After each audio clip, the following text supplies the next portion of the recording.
குளித்தலை அருகே சிந்தலவாடி ஊராட்சி பகுதிகளில் ஆங்காங்கே கொட்டப்படும் குப்பை கழிவுகளால் சுகாதார சீர்கேடு ஏற்படுவதாக பொதுமக்கள் குற்றச்சாட்டு. மேலும் ஊராட்சி பகுதிகளில் கடந்த சில நாட்களாகவே குப்பைகளை சேகரிக்கும் பணி முறையாக நடைபெறவில்லை எனவும் பொதுமக்கள் ஆதங்கம்.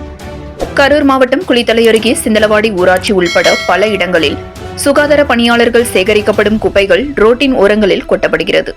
இதனால் அப்பகுதியில் துர்நாற்றம் வீசுவதாகவும் மாமிச கழிவுகளும் கொட்டப்படுவதால் நாய்கள் குப்பைகளை கொட்டும் பகுதியில் அதிக அளவில் இருப்பதாகவும், இதனால் சாலையில் வாகன ஓட்டிகள், பள்ளிக்கு செல்லும் மாணவ மாணவிகள், வேலைக்கு செல்வோர் என பெரிதும் அவதிக்குள்ளாகி வருகின்றனர். மேலும் விளைநிலங்களின் ஓரங்களிலும் சிந்தலவாடி ஊராட்சி மேம்பாலம் அருகில் ஓரத்தில் குப்பைகள் கொட்டப்பட்டும் எரிக்கப்பட்டும் வருகின்றனர்.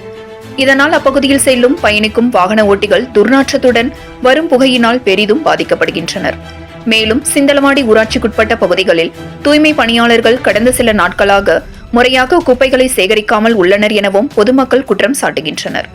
சிந்தலவாடி ஊராட்சி பகுதிகளில் ஆங்காங்கே கொட்டப்படும் குப்பைகளை தடுத்து ஊராட்சிக்கு என்று குப்பைகளை சேகரிக்க ஒதுக்கப்பட்ட இடத்தில் மக்கும் குப்பை மற்றும் மக்காத குப்பை பிரித்து வைக்கும் குப்பை சேகரிப்பு கிடங்கில் குப்பைகளை சேகரித்து செல்ல வேண்டும் எனவும், இதுகுறித்து உடனடியாக மாவட்ட நிர்வாகம் அப்பகுதி பொதுமக்கள் நலன் கருதி உடனடியாக நடவடிக்கை எடுக்க வேண்டும் எனவும் கோரிக்கை விடுத்துள்ளனர்.